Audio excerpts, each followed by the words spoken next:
Dickey here, and I just can't get away from Cramer, I guess, because what he continues to say is just completely baffling to me, and he continues to contradict himself over and over and over again. And this video that I'm going to show you here, it just irks me, and it's just the beginning of his Mad Money show. And what he's talking about are specific stocks, taken a point in time, retroactively, mind you, okay? And he's saying that they've done well during this time period. And what's interesting to me is how he plays this off as though this is some miraculous thing. So let me show you what he's got here, then I'll give you my take on it. Maybe we're looking at it all wrong. Maybe we're so blinded by big tech, we don't realize that what we're seeing right now is a reasonable pullback after a relentless rally at some highly visible $100 billion and more stocks, virtual purloined letters of equities. And that's how I look at today's action. Dow dipping 252 points, S&P declining 0.76%, and the Nasdaq losing 0.96%. What do I mean when I say we're blinded by tech? Look, most people who own stocks tend to own the same stocks. So in many cases, they don't understand how incredible the rally's been this winter. For example, people care more about every nook and cranny of Netflix. Fortunately, good signups. Okay. Now, he's talking about this big rally that's happened. Now, I'm not saying there aren't specific stocks that have gone up, but the market has not rallied here. You had the market going down for almost the entire year. And there were some stocks that he's going to point up here that, again, at a specific point in time, did a rally. Now, they all ended up down for the year rather significantly. Again, let's go back here and let me finish out what he's saying. Tonight, so the stock goes higher than they do about stocks like Boeing or JP Morgan or a host of other blue chips. Yep, so many great companies are outright ignored here, in large part because the mega cap tech names are much higher profile and have gigantic mind share with the American public. We see them as the protagonists of the stock market. And to be fair, for a decade, that's exactly what they were. But that hasn't been the case for over a year now. Unfortunately, most people haven't adjusted to the new reality, something we implored people to do at today's investing club meeting. You gotta go watch the tape. The real truth of this market is that hundreds of non-tech stocks bottomed in mid-October or before then. Since then, they've been on a gigantic tear, just a huge run. And this week, they finally taken a little breather. What happened at the bottom? Well, in late September, the dollar was peaking. Then interest rates finished their relentless climb less than 4 weeks later. In retrospect, these are the two very obvious events, but hardly anyone wants to believe in the bottom because we're so focused on the sputtering chips, the flailing semiconductors. And maybe that's because that's what's being put on television every day, that these things are bad. Now, I'm going to point out here, and he's going to bring these up, and I want to get past where he brings these up real quick. And let me show you what my major problem with what he's talking about here is. Because again, it's not the people, it's the news media that I have a really big problem with. So let's get. And worst of all, the pathetic enterprise software giants. We've been stuck in a purgatory of our own making. Consider it tech IX. All right, tech train wreck. So on one track, we had a very traditional bull market based on the dollar and interest rates peaking, both of which tend to be terrific for stocks for a whole host of reasons. But on the other track, we had the relentless beatdown in the Teslas and Salesforces and Amazons. Okay, again, I'm not seeing this bear market or this bull market that he's talking about here. Yes, you did have a small uptick from the Dow going up, but again, there's more to it than just, the S&P hasn't done it. There's some individual stocks that did it. But let me show you why this is a problem when he gets to these names. It's absolutely insane that the second track gets, 114% of attention. When I talk about the bull market track, it's not like these are obscure companies, people. Just look in your wallet, all right? Look at it. Open it up right now. I command you. You'll probably see two things. You'll see a Visa or a MasterCard. Two companies that are worth hundreds of billions of dollars. Visa's one of the largest companies on earth. Now, I want you to look at these names. And he's telling you that all of these names did very, very well after a certain point in time. And he's going to show a chart here. And what you're going to see is that all the charts are exactly the same. That basically from the October low, they all kind of went up. They're all up. I mean, I think Home Depot's up 19, Visa and those are up 30%. JP Morgan's up 40. But here's my problem. They continue to beat up every day, not buying stocks that have high PE ratios or no PE ratio, and to stay away from those things, to stay away from recession stocks, stay away from home builders, because we're going into a recession, that the home builders are going down, that everything's going down in the real estate business. Mortgages are going up. We don't know when this is ever going to end, which again, you've heard me talk about this. The Fed's been very clear. We know where we're going. We don't know the exact date they're going to get there, but we know where they're going on interest rates. But here's my problem. Has anybody ever actually taken a look at Visa? So here's my problem. Let's take a look at this. I'm going to get out of this screen and I want to go over here. Let's take a look at MasterCard, for instance. Now here they start talking about the fact that you look over the time period. He's going down here to October. And he's saying from October to here, everything was great, fantastic. It took this down tip here, but here's my problem. It has a 38 PE ratio, folks. 38. What did we say Apple had a couple weeks ago? If any of those of you have been following me. So let's take a look at Apple here.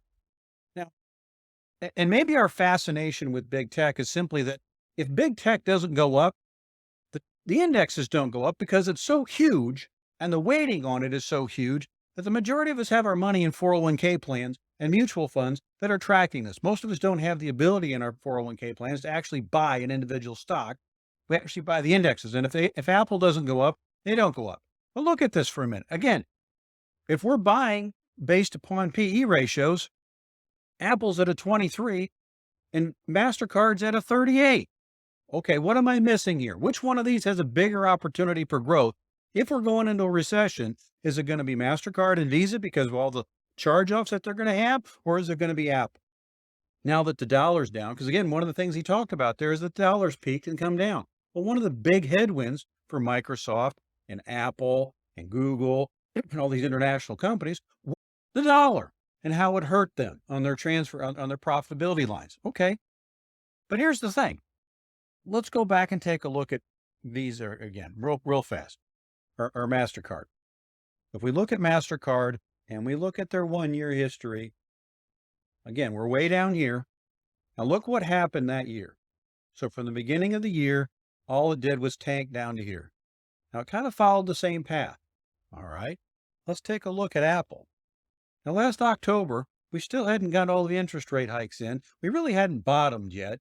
And yet here we're going in saying, hey, let's buy MasterCard when we're going into a recession and we've got charge-offs coming and all the problems. And yet let's take a look at Apple. Gee, kind of looks like the same track, doesn't it? The only difference is that back in October, it wasn't near as low as Visa or MasterCard. It went down afterwards. Explain that one to me. It's got a lower PE ratio, has a better chance of growth given a recession than anything else, and the dollar's peaked and inflation's peaked. Okay, so why doesn't Apple go up? Well, let's take another look at Visa. Again, let's buy Visa instead of that. Well, Visa's at a 32 PE ratio. And again, you look at their 1-year ratio, basically follows the same pattern. It just goes up after this.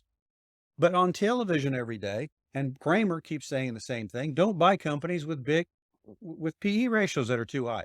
Why would I buy a company that's going into recession with a 32 PE ratio? Makes no sense to me. And let's compare that to Microsoft. Because again, you're telling me don't buy Microsoft because everybody on the planet uses Microsoft every stinking day. And I know it might use my Visa pretty much every day, but I guarantee you that most of the stuff that works on operating systems are on Microsoft. They're not on Visa.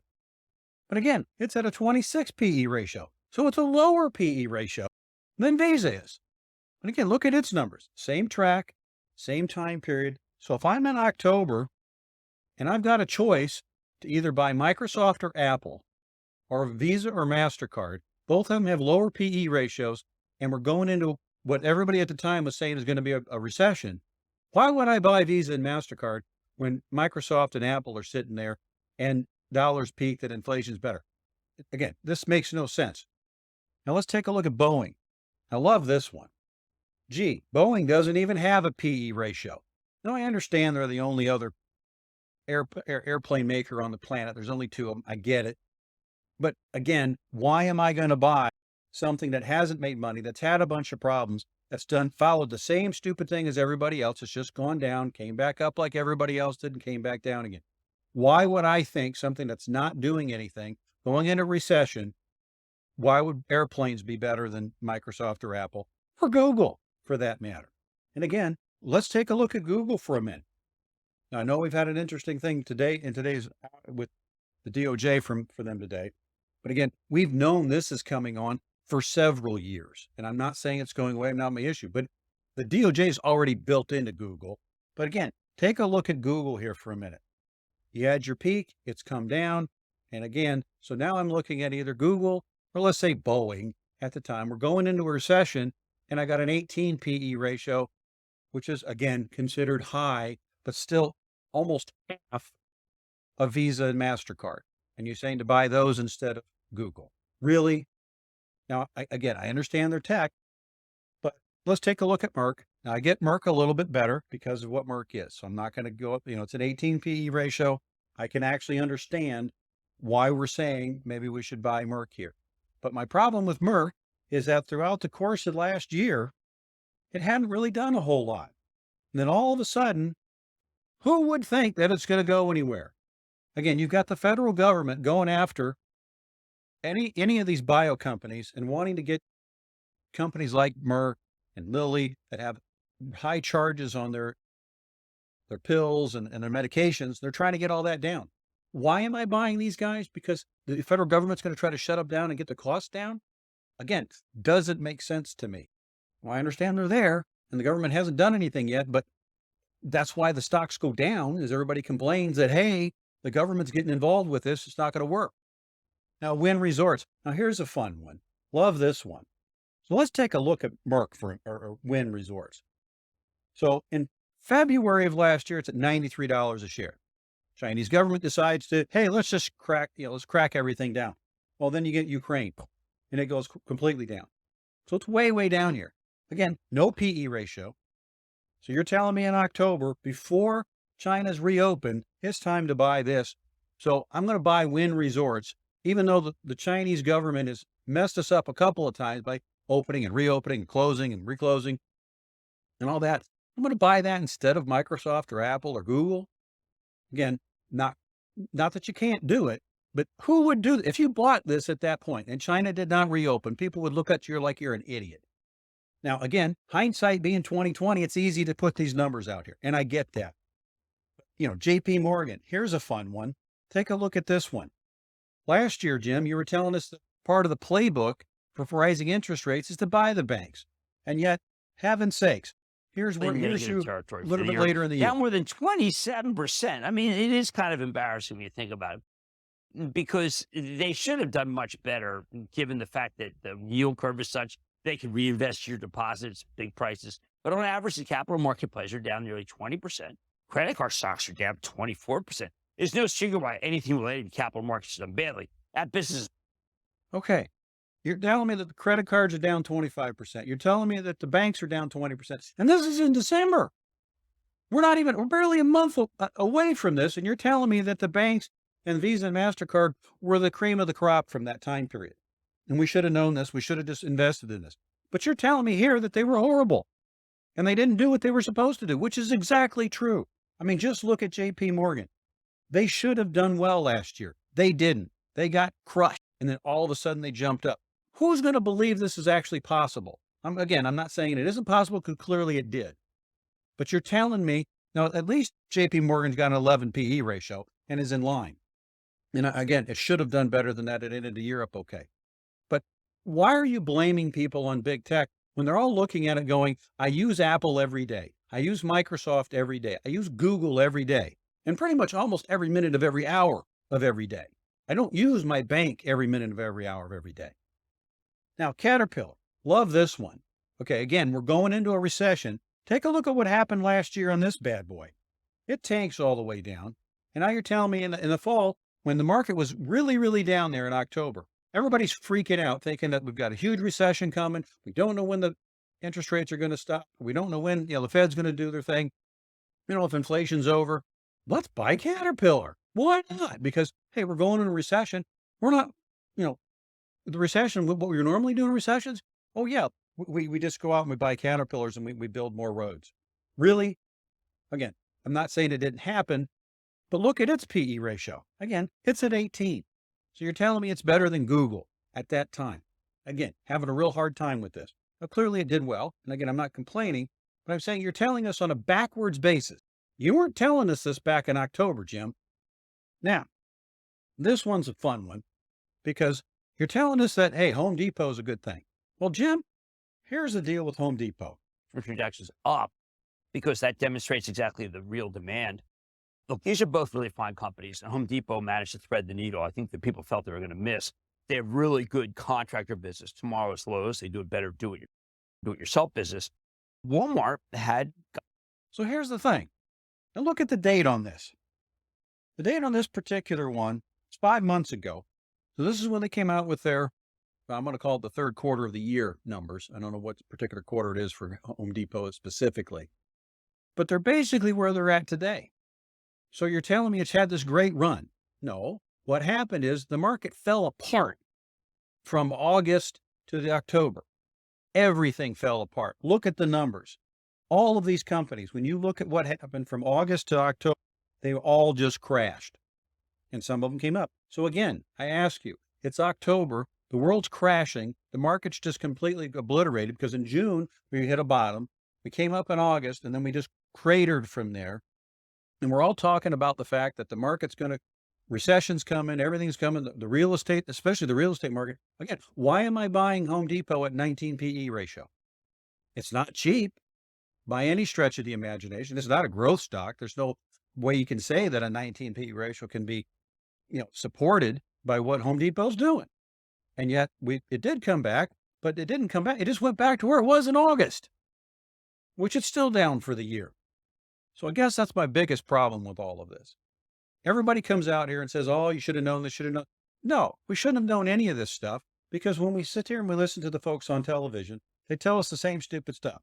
Take a look at the Dow during that time period. It did the same thing. It came down here and dropped. And yes, it did go from 28 up to 33, but it's gone sideways since. Now, if I'm an owner of Apple or I'm looking at all these things again, and he talks about NVIDIA, saying you don't want to be in NVIDIA. Really? Let's take a look at NVIDIA at that point. Now, it's a 51 PE. I get it. It's high. But look what happened here. Why don't we take a look at this bad boy? It was at 112 back in October at the bottom, like he's talking about these other ones. Talk about picking and choosing your numbers. 112 minus 192 divided by 112. That's a 71% increase from its bottom. Why didn't we show that one, Jim? Because it didn't fit your narrative. The simple fact is we don't really know why Apple did what it did or Microsoft did what it did. I mean, you can say that you know, but we don't know because none of it fits the narrative.